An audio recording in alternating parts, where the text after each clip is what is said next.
स्वागत है आपका प्योर पॉलिटिक्स में। वैसे तो आप देखते हैं कि बीजेपी किसी भी चुनाव को इतनी गंभीरता से लड़ती है, चाहे वो म्यूनिसिपैलिटी का चुनाव हो, पंचायत का चुनाव हो। और चूंकि लोकसभा के चुनाव में बीजेपी ने जो जनाधार खोया था उत्तर प्रदेश या महाराष्ट्र जैसे राज्यों से, वो हरियाणा जीतकर बीजेपी एक तरह से उसका हिसाब किताब बराबर कर चुकी है।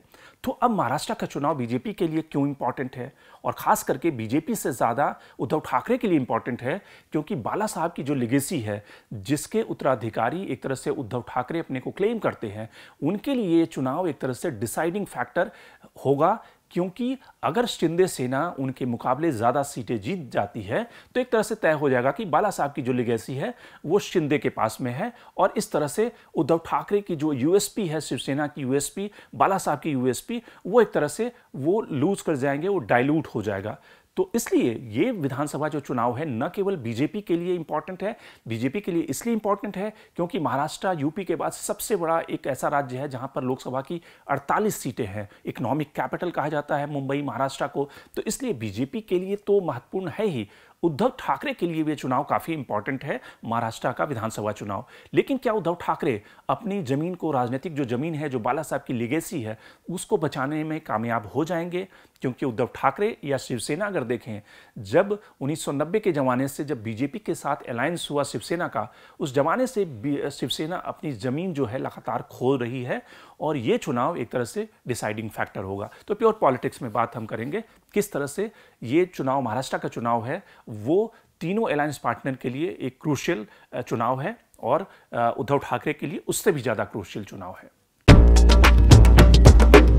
पिछले हफ्ते आपने देखा होगा कि किस तरह से जो सीटों का बंटवारा और जो टॉक्स चल रहे हैं, उसमें जो इंपॉर्टेंट फैक्टर उभर कर सामने आता है, वो इंपॉर्टेंट फैक्टर, पहला इंपॉर्टेंट फैक्टर ये कहता है कि कांग्रेस, शिवसेना यानी कि उद्धव ठाकरे की शिवसेना और शरद पवार की जो एनसीपी, इन तीनों के बीच में जो सीटों का तालमेल और जिस पे बात अभी तक अटकी पड़ी है, अभी तक सुलझी नहीं है, उसमें जो सबसे इंपॉर्टेंट फैक्टर सामने आता है कि इस गठबंधन में जो बातचीत का जो डायलॉग चल रहा है, उसमें सबसे बड़ी जो बेनिफिशियरी है वो एनसीपी बन रही है।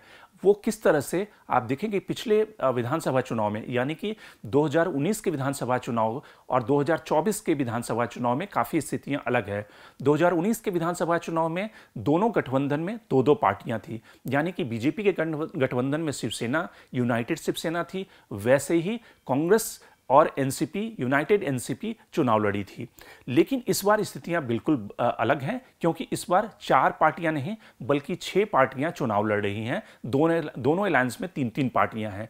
लेकिन सीटों के हिसाब से देखें कि पिछले एक हफ्ते में जिस तरह से सीटों के ऊपर रस्साकसी चल रही है, जिस तरह से उद्धव ठाकरे सीटें कम लेने को तैयार नहीं है, वैसे ही कांग्रेस भी सीटें कम लेने को तैयार नहीं है, क्योंकि दोनों पार्टियों को ये लगता है कि जो कम सीटें लड़ेगा उसके स्ट्राइक रेट के हिसाब से अगर वो कम सीटें हासिल करेगा तो मुख्यमंत्री के पद पे उसका दावा जो है वो कमजोर पड़ जाएगा, और इसीलिए दोनों पार्टियां 100 सीटें से कम लड़ने को तैयार नहीं हैं।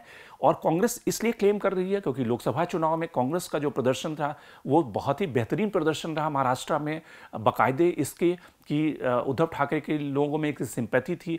लेकिन चूंकि वोटों का ट्रांसफर कांग्रेस के लिए बेहतरीन रहा, उद्धव ठाकरे का जो वोट का ट्रांसफर था वो उतना स्मूथ नहीं था कांग्रेस से, इसलिए उद्धव जड़े ज़्यादा सीटें लड़कर भी वो कम सीटें पाए, यानी कि 42% का स्ट्राइक रेट रहा। 21 लोकसभा की सीटें उद्धव ठाकरे ने जड़ी, जिसमें से 9 लोकसभा की सीटें उद्धव ठाकरे को मिली। कांग्रेस 13 लोकसभा की सीटें पाने में कामयाब रही। तो अब जो कांग्रेस का आर्गुमेंट है कि चूंकि लोकसभा में उनका परफॉर्मेंस बहुत बेहतर है, उसी हिसाब से विधानसभा में सीटों का बंटवारा होना चाहिए। उद्धव ठाकरे को लगता है कि पिछली बार वो मुख्यमंत्री वो थे, अगर इस बार उन्हें कम सीटें मिली और कम सीटें वो जीते तो मुख्यमंत्री के पद पे उनका जो दावा था वो कमजोर पड़ जाएगा। वैसी स्थिति में जिस बीजेपी से उन्होंने 2019 में इस आधार पर गठबंधन तोड़ा था कि रोटेशनल सीएम होना चाहिए, वैसी स्थिति में उद्धव ठाकरे अगर सीएम भी नहीं बने और सीटें भी कम मिली तो उद्धव ठाकरे के पास दिखाने के लिए, यानी कि सबसे बड़े लूजर अगर होंगे तो उद्धव ठाकरे होंगे। तो इसलिए उद्धव ठाकरे के लिए ये चुनाव काफ़ी क्रूशियल है, क्योंकि लोकसभा में देखें कि जो शिंदे सेना का जो स्ट्राइक रेट था वो उद्धव ठाकरे के स्ट्राइक रेट से बेहतर था, यानी कि 47% का स्ट्राइक रेट शिंदे सेना का था और उद्धव ठाकरे का स्ट्राइक रेट 42% का था। तो वैसी स्थिति में ये चुनाव क्यों इंपॉर्टेंट हो जाता है उद्धव ठाकरे के लिए और खास करके बीजेपी के लिए? अगर आप देखें इतिहास से कि जब बीजेपी और शिवसेना का अलायंस हुआ, यानी कि जिस ज़माने में बाला साहब ठाकरे हुआ करते थे और प्रमोद महाजन बीजेपी की तरफ से बीजेपी को लीड करते थे, तो दोनों पार्टियों ने गठबंधन किया। लेकिन तो उस गठबंधन के बाद जो 1990 के बाद की स्थिति देखें तो लगातार 20 सालों तक शिवसेना बड़े भाई की भूमिका में रही। कई सालों तक, 10 सालों से ज़्यादा लंबे समय तक शिवसेना बड़े भाई की भूमिका में रही। बीजेपी एक तरह से छोटे भाई की भूमिका में रही। लेकिन 2014 के बाद स्थितियां काफ़ी बदल गई और बीजेपी बड़े भाई की भूमिका में आ गई। लेकिन उस जमाने में भी आप देखें कि किस तरह से शिवसेना ने अपनी जमीन गंवाई है महाराष्ट्र की राजनीति में, उसका एक उदाहरण देखें। 1990 में शिवसेना जो चुनाव लड़ती है 183 सीटों पर, 183 सीट पे, जिसमें कि 52 सीटें शिवसेना को मिलती है। बीजेपी उस जमाने में चूंकि छोटे भाई की भूमिका में थी, 104 सीटें लड़ती है और बीजेपी को 42 सीटें मिलती है। 1995 का विधानसभा जो चुनाव आता है, शिवसेना 183 सीट पे ही लड़ती है और शिवसेना को 73 सीट आती है। बीजेपी 105 सीटों पर लड़ती है, 65 सीटें आती है। 1999 का चुनाव जो आता है, वहां पर शिवसेना कम सीटों पे लड़ती है, यानी कि 183 से घटकर 161 पे आ गई। चूंकि उस समय बीजेपी वाजपेयी सरकार थी और वाजपेयी सरकार के उसमें बीजेपी का इन्फ्लुएंस बढ़ रहा था, तो शिवसेना की सीटें कम हो रही थी। 161 सीटों पे लड़ती है शिवसेना, जिसमें 69 सीटें आती है। बीजेपी 117 सीटों पे लड़ती है, जिसमें 56 सीटें आती है। 2004 में शिवसेना 163 सीट पे लड़ती है, 62 सीटें आती है। बीजेपी 111 सीट पे लड़ती है, 54 सीट पे उसे आती है। लेकिन आप देखें कि 2009 के बाद और 2014 से बीजेपी बड़े भाई की भूमिका में धीरे धीरे आना शुरू होती है। 2009 तक स्थिति रहती है कि शिवसेना बड़े भाई की भूमिका में है, बीजेपी छोटे भाई की भूमिका में है। 2014 में बीजेपी और शिवसेना दोनों अलग अलग लड़ते हैं। बीजेपी 260 सीटों पर लड़ती है, जिसमें कि 122 सीटें बीजेपी को आती है।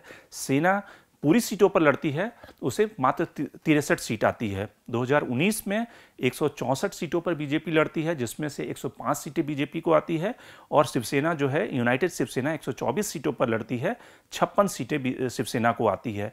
तो आप अगर देखें कि 1990 से 2019 तक सेना कैसे 183 सीटों से शुरू करती है, जो घटते घटते 124 सीटों पर 2019 में आ जाती है और इस बार 100 सीटों के आसपास शिवसेना के लड़ने की संभावना है, क्योंकि 85 सीटों पर स्थिति फाइनल हो गई है कि 85 सीटें बढ़ चुकी है और जो बाकी बची हुई सीटें हैं उसमें से 5-10 सीटें अगर शिवसेना को और भी मिल जाती है तो 95 सीटें के आसपास आती है। कांग्रेस उससे ज़्यादा सीटों पर लड़ने की कांग्रेस की संभावना है।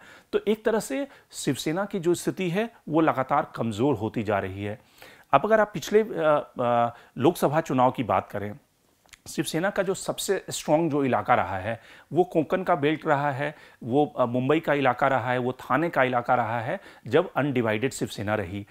उस इलाके में लोकसभा की जो सीटें थी, उस लोकसभा की सीटों में शिवसेना को, उद्धव ठाकरे की शिवसेना को इस लोकसभा के चुनाव में एक भी सीट नहीं मिली, जबकि जो एनडीए अलायंस पार्टनर थे वो 7 सीट जीतने में कामयाब रहे। अगर उसको असेंबली के लीड्स में तब्दील कर दिया जाए तो उस पूरे इलाके में 75 विधानसभा की सीटें हैं, जहां पर असेंबली की लीड के हिसाब से जो एनडीए अलायंस है वो 48 सीटों पर लीड करता हुआ दिखता है।